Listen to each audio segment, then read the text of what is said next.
hold them in contempt. Understood. Yeah, but we gonna do this right now. Oh, I'm so excited. This turned out to be a great Tuesday. Probation officer ever tells anybody else that I don't make the rules. I am the rule. I mean, I don't even. But I've been doing the drug screen every month. Mr. Lee, let me apologize on behalf of the court.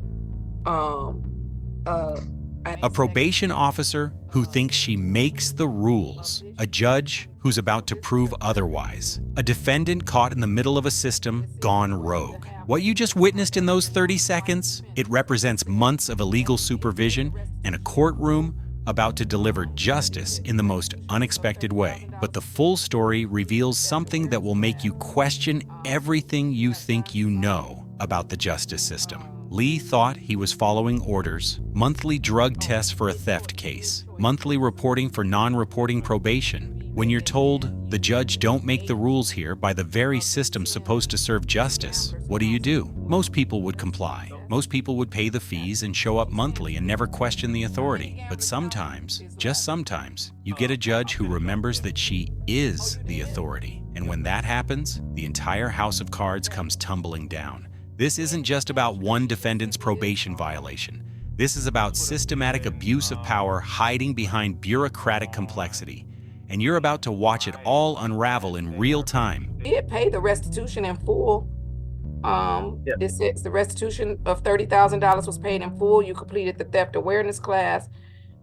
You have done some. You did choices. Yes, ma'am. Through eBay, and then you've completed 8 of the 10 gamblers counseling. Well, let's see. Nope. She's saying 2 different things. How many gamblers counseling is left? I finished all 10. Oh, you did? Yes, ma'am. Okay. When did you finish? Because she just sent me this. This would have been last week on, I believe Friday was the last day. I remember she said she was leaving the office Thursday. So Mr. Mooney was trying to get in contact with her, I believe, to email her to let her know that I was completed. But he assured her that I will be finished before this court date. Okay, let me see who. All right, Mr. Flanagan. Yes, Your Honor. Can you call Miss Collins in probation and see if she has an update?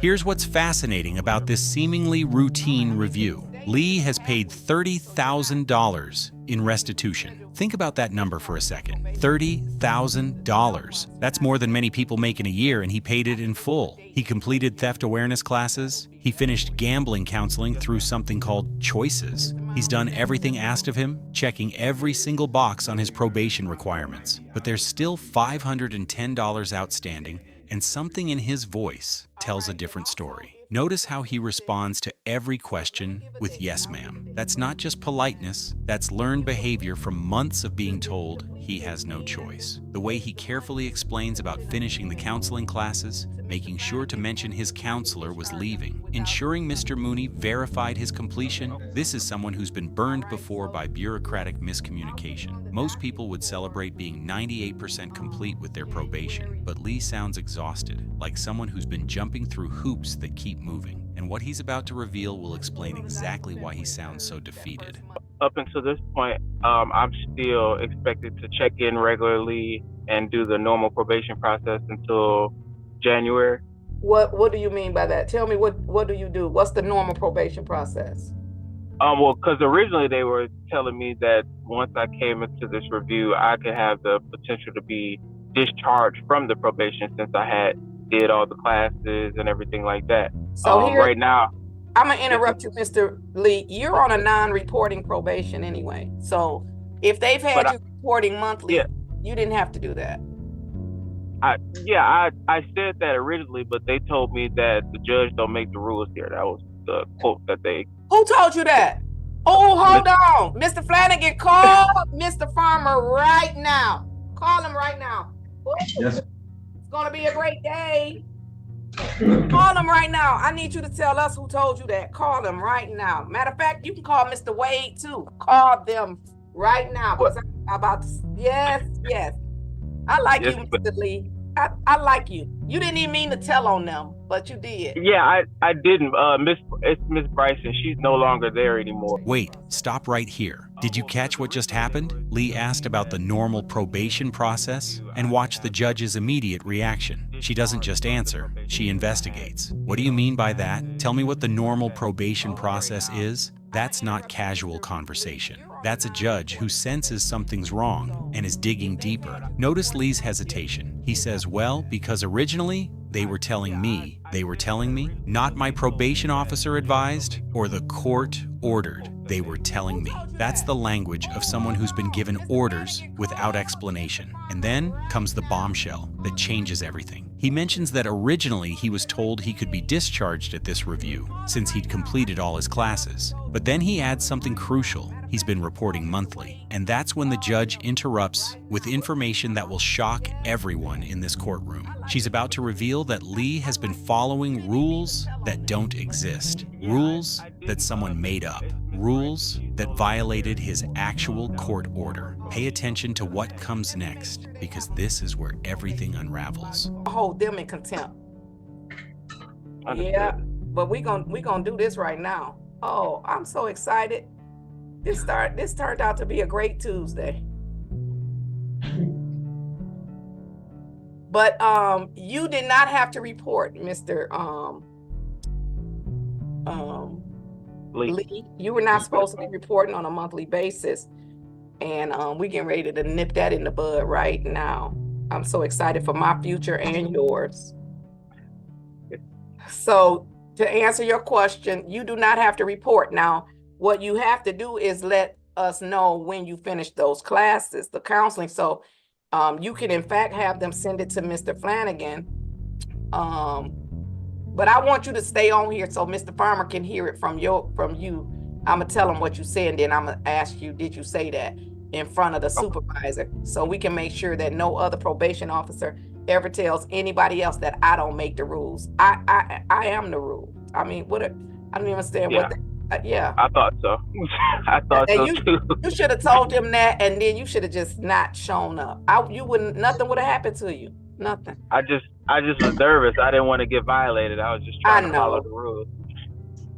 You said Mr. Farmer is logging in right now? Yes, Your Honor. He's not logging in. He must not have been at his computer. And it is correct that Miss Bryson is no longer with. That could be part of the reason she's not here, because she thought the judge didn't make the rules. I don't know why she's not here anymore. Yeah.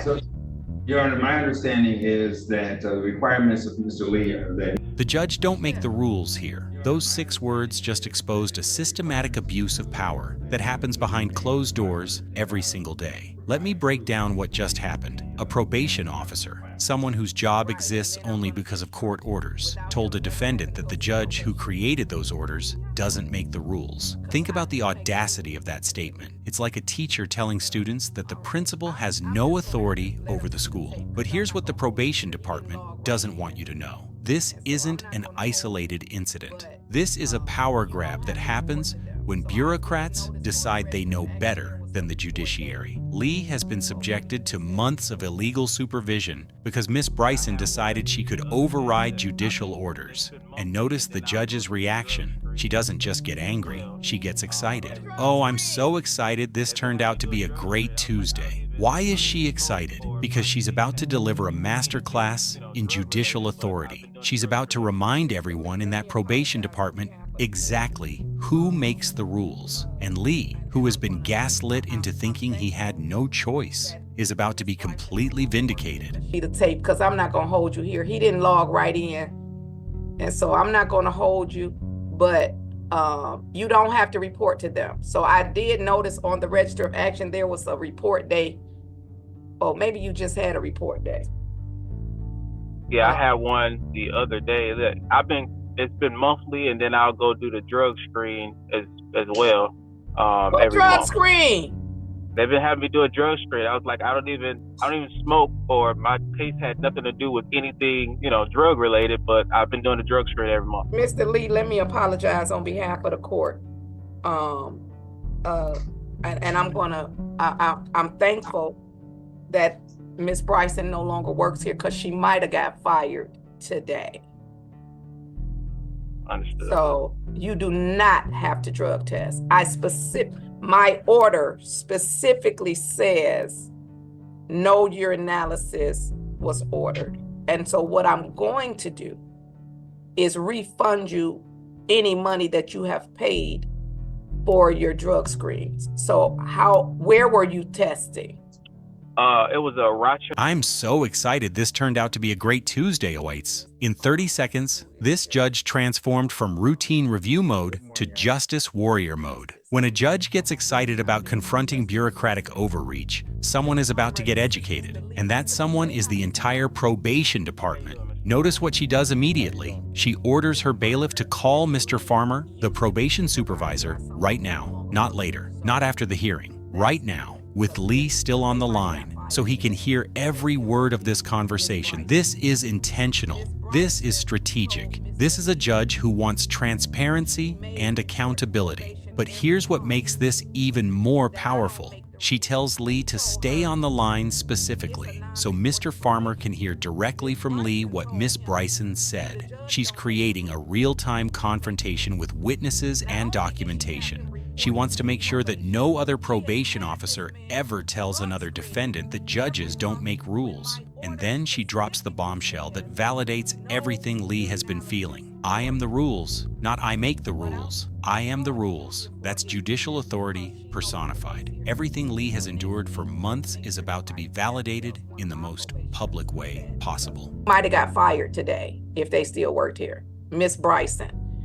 Miss Bryson told Mr. Lee, who she made report to probation every month, that I don't make the rules. He told her it's a non-reporting probation.